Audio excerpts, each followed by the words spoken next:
இன்றைய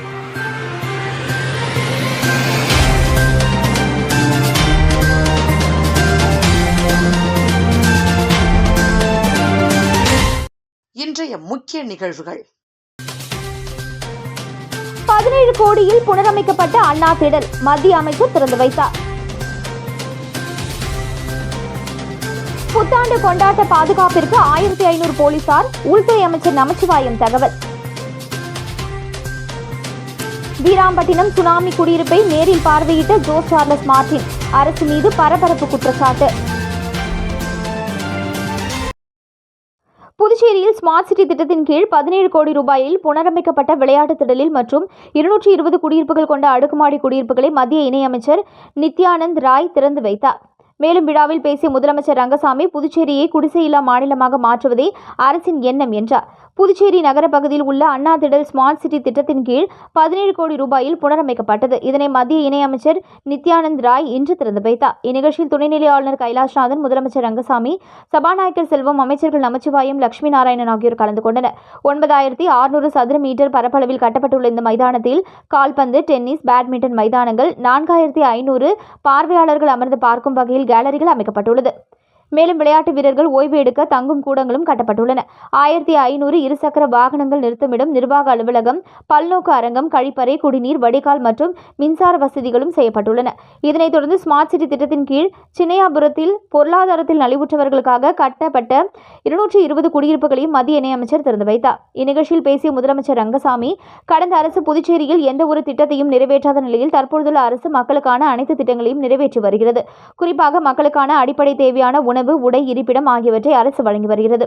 குறிப்பாக குடிசைகள் இல்லாத மாநிலமாக புதுச்சேரியை மாற்றுவதே அரசின் எண்ணம் என்றவர், வீடற்ற அனைவருக்கும் வீடு வழங்குவதற்கான நடவடிக்கையை அரசு எடுத்து வருவதாக தெரிவித்தார்.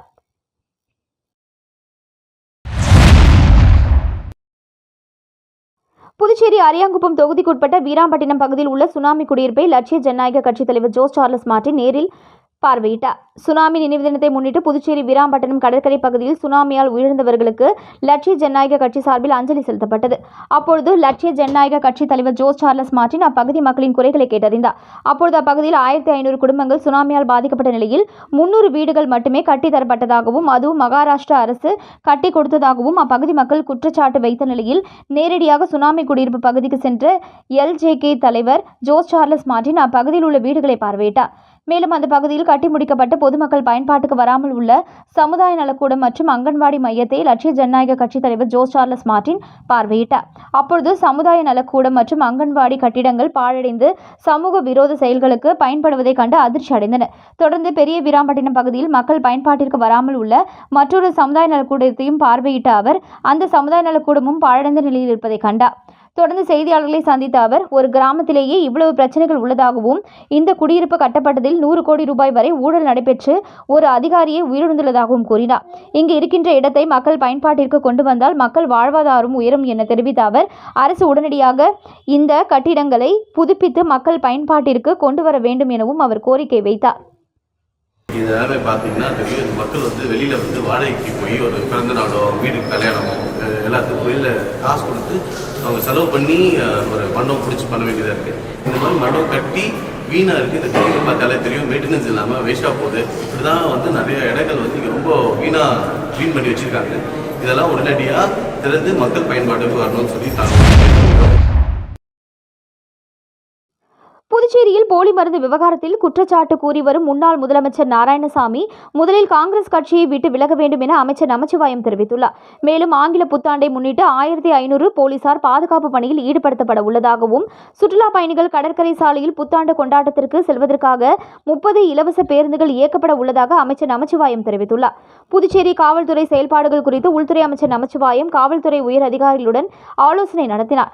காவல்துறை தலைமையகத்தில் நடந்த இந்த ஆலோசனைக் கூட்டத்தில் DGP Shalini Singh, IG Ajithkumar Singla, DIG Sathyasundaram மற்றும் முதுநிலை காவல் கண்காணிப்பாளர் பங்கேற்றனர்.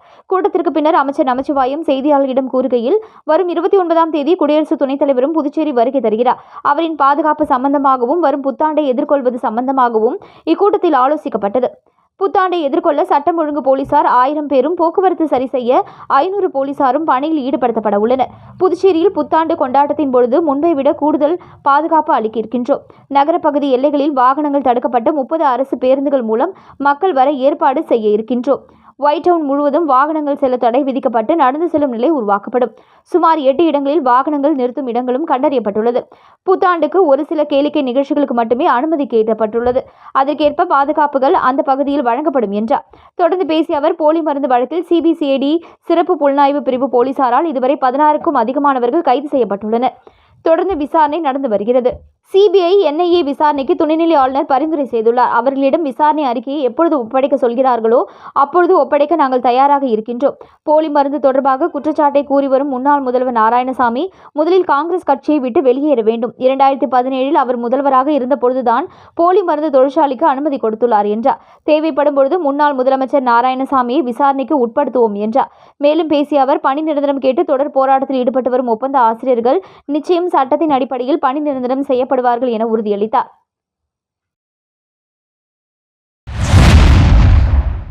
புதுச்சேரியில் ஓட்டுநர் கட்டுப்பாட்டை இழந்த எலக்ட்ரிக் பேருந்து திடீரென சாலையின் தடுப்பு கட்டை மீது ஏறி நின்றதால் பேருந்தில் பயணம் செய்த பயணிகள் அதிர்ச்சிக்குள்ளாகினர். நல்வாய்ப்பாக இந்த விபத்தில் பயணிகளுக்கு எந்தவித பாதிப்பும் ஏற்படவில்லை. ஸ்மார்ட் சிட்டி திட்டத்தின் கீழ் புதுச்சேரி அரசு தனியார் பங்களிப்புடன் மொத்தம் 25 எலக்ட்ரிக் பேருந்துகளை பல்வேறு வழித்தடங்களில் இயக்கி வருகிறது. இந்த நிலையில் சின்ன வீராம்பட்டினம் பகுதியில் இருந்து பயணிகளை ஏற்றிக்கொண்டு எலக்ட்ரிக் பேருந்து ஒன்று புதுச்சேரி புதிய பேருந்து நிலையம் அருகே வந்து கொண்டிருந்தது. அப்பொழுது 100 அடி சாலை போக்குவரத்து துறை அலுவலகம் அருகில் பேருந்து வந்து கொண்டிருந்த பொழுது ஓட்டுநர் கட்டுப்பாட்டை இழந்த பேருந்து ரயில்வே மேம்பாலம் முன்னதாக உள்ள தடுப்பு கட்டையின் மீது ஏறி நின்றது. இதனால் பயணிகள் அதிர்ச்சி அடைந்தனர். தொடர்ந்து பேருந்தில் இருந்த பயணிகள் பாதுகாப்பாக கீழே இறக்கப்பட்டனர். இந்த விபத்தால் பயணிகளுக்கு பாதிப்பு எதுவும் ஏற்படவில்லை. தொடர்ந்து சம்பவ இடத்திற்கு கிரேன் கொண்டு வரப்பட்ட பேருந்து அங்கிருந்து மீட்கப்பட்டது. இச்சம்பவத்தால் அப்பகுதியில் சிறிது நேரம் போக்குவரத்து பாதிப்பு ஏற்பட்டது.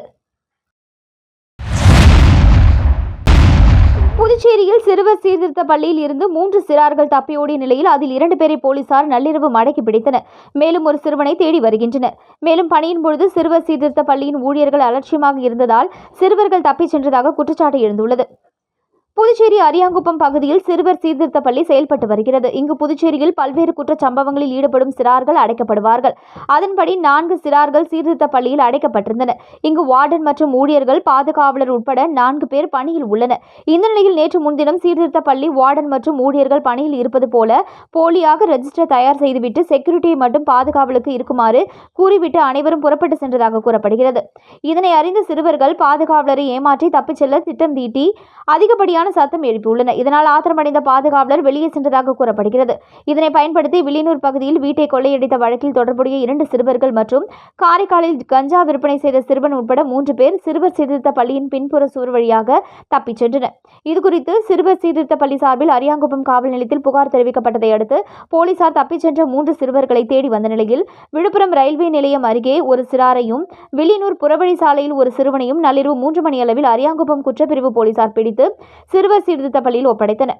மேலும் தலைமறைவான மற்றொரு சிறுவனை போலீசார் தேடி வருகின்றனர். மேலும் சீர்திருத்த பள்ளியில் பணிபுரியும் ஊழியர்கள் சரியாக பணிக்கு வராமல் பணி செய்வது போல மெத்தனமாக செயல்படுவதால் தான் இதுபோன்ற சம்பவங்கள் அரங்கேறியதாக குற்றச்சாட்டு எழுந்த நிலையில் புதுச்சேரி சிறுவர் சீர்திருத்த பள்ளியில் இருந்து 3 சிறுவர்கள் தப்பிய விவகாரம் பெரும் பரபரப்பை ஏற்படுத்தியுள்ளது.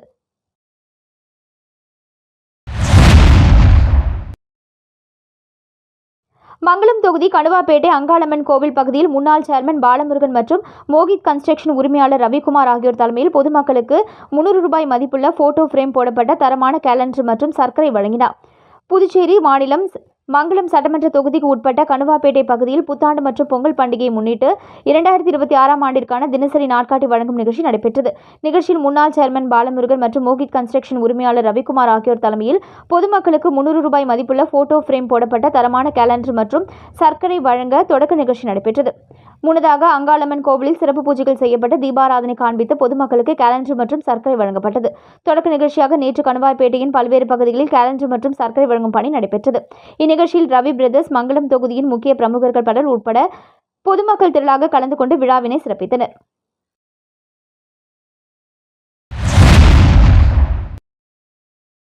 லாஸ்பேட்டை தொகுதியில் முக்கிய சாலை அமைக்கும் பணியை சட்டமன்ற உறுப்பினர் வைத்தியநாதன் தலைமையில் பூமி பூஜை செய்து தொடங்கி வைக்கப்பட்டது.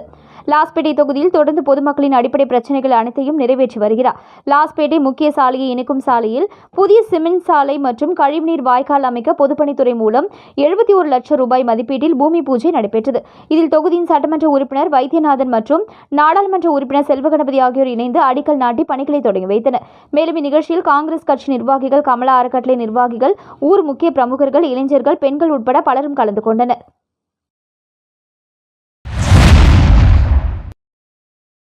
அரியாங்குப்பம் தொகுதி பிஜேபி சிறப்பு அழைப்பாளர் சந்திரமோகன் தலைமையில் மாதம் காலண்டர் பொதுமக்களுக்கு வழங்கப்பட்டது. புதுச்சேரி மாநிலம் அரியாங்குப்பம் தொகுதி பிஜேபி சிறப்பு அழைப்பாளர் சந்திரமோகன் தலைமையில் அருள்மிகு திருப்புர சுந்தரி சமேத ஸ்ரீ சிவ சைலநாதர் ஆலயம் சிறப்பு பூஜை நடைபெற்றது. சிறப்பு அழைப்பாளராக சபாநாயகர் செல்வம் கலந்து கொண்டார். 2026ஆம் ஆண்டு மாத காலண்டர் மற்றும் சர்க்கரை அன்னதானம் பொதுமக்களுக்கு வழங்கப்பட்டது. மேலும் இந்த நிகழ்ச்சியில் பாஜக தொகுதி தலைவர் வசந்தராஜ், மாநில அறிவுசார் பிரிவு துணைத் தலைவர் வழக்கறிஞர் உத்தரகுமார், தொகுதி துணைத் தலைவர் அன்பழகன், பொதுச் செயலாளர் முருகன், தொழிலதிபர் செந்தில்குமார், மாவட்ட தலைவி மகேஸ்வரி, அரியாங்குப்பம் தொகுதி தலைவி சங்கீதா, மணவெளி தொகுதி தலைவி யோகப்பிரியா மற்றும் பொறுப்பாளர்கள் பிச்சமுத்து, செல்வராஜ், புகழேந்தி, ஜெயச்சந்திரன், ராமு, முத்துராமன், சதாசிவம், ரமேஷ், பாஸ்கரன், குமரவேல், சபாபதி, செல்வகுமார், அரியாங்குப்பம் தொகுதி இளைஞர் தலைவர் அருண் மற்றும் மகளிரணி குப்பம்மாள், அலமேலு, தனலட்சுமி, பிஜேபி நிர்வாகிகள் பலர் கலந்து கொண்டனர். புதுச்சேரி உழவர்கரை தொகுதியில் 15,000 ரூபாய் உதவித்தொகையுடன் 2 மாதம் நடைபெறும் காகிதக்கூழ் கைவினைப் பொருள் பயிற்சி முகாமினை சட்டமன்ற உறுப்பினர் சிவசங்கரன், கூட்டுறவு சங்கங்களின் பதிவாளர் இளங்கோவன் ஆகியோர் தொடங்கி வைத்தனர். இந்திய அரசு ஜவுளி அமைச்சகம், கைவினை அபிவிருத்தி ஆணையர் அலுவலகம், புதுடெல்லி குரு சிஷ்ய கைவினை பயிற்சி திட்டத்தின் கீழ் காகிதக்கூழ் கைவினைப் பொருள் பயிற்சி அளிக்க புதுவை மாநில கூட்டுறவு கைவினை மற்றும் கைத்தறி இணையம் வாயிலாக ஏற்பாடு செய்யப்பட்டது.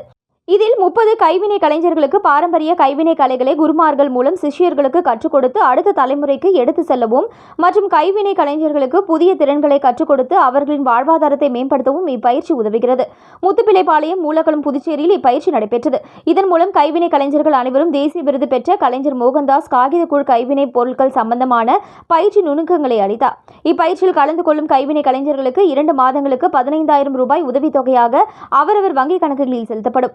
இந்த நிகழ்ச்சியில் சிறப்பு விருந்தினராக சட்டமன்ற உறுப்பினர் சிவசங்கரன், கூட்டுறவு சங்கங்களின் பதிவாளர் இளங்கோவன் ஆகியோர் கலந்து கொண்டு குத்துவிளக்கேற்றி பயிற்சி முகாமினை தொடங்கி வைத்தார்.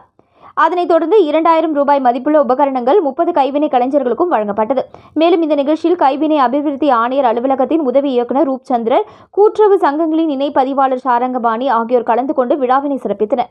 இப்பயிற்சிக்கான ஏற்பாட்டினை நிர்வாகி, புதுச்சேரி மாநில கூட்டுறவு கைவினை மற்றும் கைத்தறி இணைய அதிகாரிகள் செய்திருந்தனர். 2026ஆம் ஆண்டு பொங்கல் மற்றும் புத்தாண்டு விழாவை முன்னிட்டு அரியாங்குப்பம் தொகுதி மக்களுக்கு நாட்காட்டி மற்றும் பொங்கல் தொகுப்பு உள்ளிட்ட பரிசு பொருட்களை அதிமுக மாநில பொருளாளர் ரவி பாண்டரங்கன் வழங்கினார். எதிர்வரும் 2026 புத்தாண்டு மற்றும் பொங்கல் விழாவை முன்னிட்டு அதிமுக மாநில பொருளாளர் ரவி பாண்டரங்கன் ஏற்பாட்டில் அரியாங்குப்பம் சட்டமன்ற தொகுதிக்கு உட்பட்ட அனைத்து பகுதி மக்களுக்கும் பரிசு பொருட்களை வழங்கி வருகிறார். அதன் முன்னோடியாக அரியாங்குப்பம் காலந்தோட்டம் பகுதியில் உள்ள சிவசுப்பிரமணிய ஆலயத்தில் சிறப்பு அபிஷேக ஆராதனைகளுடன் பூஜைகள் நடைபெற்றது. அதனைத் தொடர்ந்து அப்பகுதியைச் சேர்ந்த பொதுமக்களுக்கு அதிமுக மாநில பொருளாளர் ரவி பாண்டரங்கன் 2026ஆம் ஆண்டிற்கான நாட்காட்டி, எவர் சில்வர் பாத்திரம், பொங்கல் தொகுப்புகளை உள்ளிட்டவைகளை புத்தாண்டு வாழ்த்து கூறி வழங்கினார். மேலும் இந்நிகழ்ச்சியில் நிர்வாகிகள் ஜீவா, ஜெயக்குமார், ரவி, அப்பு, அன்பு, பன்னீர், தக்ஷணாமூர்த்தி, கோபி, ரமேஷ், செல்வம், நாகப்பன், ஏழுமலை, ரங்கநாதன், பாரதி உள்ளிட்ட 100க்கும் மேற்பட்ட ஆதரவாளர்கள் பலர் கலந்து கொண்டு நிகழ்ச்சியில் சிறப்பித்தனர். மீண்டும் இன்றைய முக்கிய நிகழ்வுகள். 17 கோடியில் புனரமைக்கப்பட்ட அண்ணா திடல் மத்திய அமைச்சர் திறந்து வைத்தார்.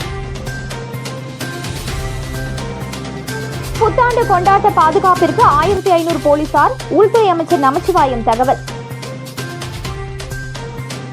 வீராம்பட்டினம் சுனாமி குடியிருப்பை நேரில் பார்வையிட்ட ஜோஸ் சார்லஸ் மார்டின், அரசு மீது பரபரப்பு குற்றச்சாட்டு.